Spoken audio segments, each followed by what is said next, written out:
बातमी संजय राऊतांनी केलेल्या गौप्यस्फोटाची आहे। संजय राऊत यांचं एक पुस्तक ज्याचं की नाव आहे नरकातला स्वर्ग ते साम टीव्हीच्या हाती लागलेलं आहे आणि या पुस्तकामध्ये अनेक खळबळजनक आरोप जे आहेत, अनेक खळबळजनक दावे जे आहेत ते राऊतांनी केले। बाळासाहेबांनी अमित शहांवरती उपकार केले। दंगल प्रकरणी शहा संकटात होते, बाळासाहेबांनी त्यांना वाचवलं। शहांना वाचवण्यासाठी बाळासाहेबांनी कुणाला फोन केला? नरकातला स्वर्ग पुस्तकात राऊतांनी हा गौप्यस्फोट केलाय। मुलगा जयसह शहांनी मातोश्री गाठली होती। बाळासाहेबांच्या उपकारांची किती जाण ठेवली हा सवाल देखील संजय राऊत यांनी आता उपस्थित केलेला आहे। नेमकं ते काय म्हणताय आपण बघूयात ग्राफिक्सच्या माध्यमातून। बघा, बाळासाहेबांनी केलेली मदत कोणत्याही कायद्याच्या चौकटीत बसत नव्हती।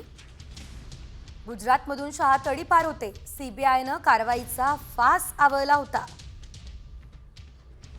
त्यामुळे शहांच्या तात्पुरत्या जामिनावरती प्रश्नचिन्ह निर्माण झालेलं।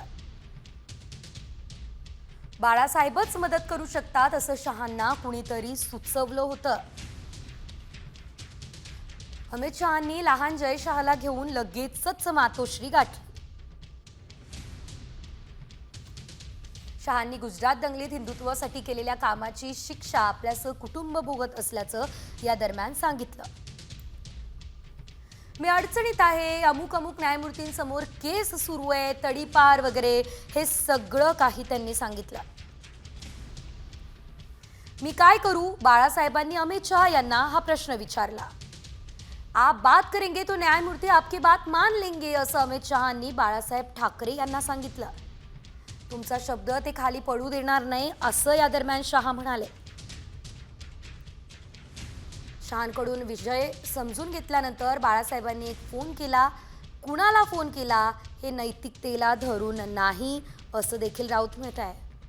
अमित शहांच्या प्रकरणाशी संबंधित व्यक्तीसोबत मनोहर जोशींच्या फोनवरून बाळासाहेब ठाकरे हे थेट बोलले।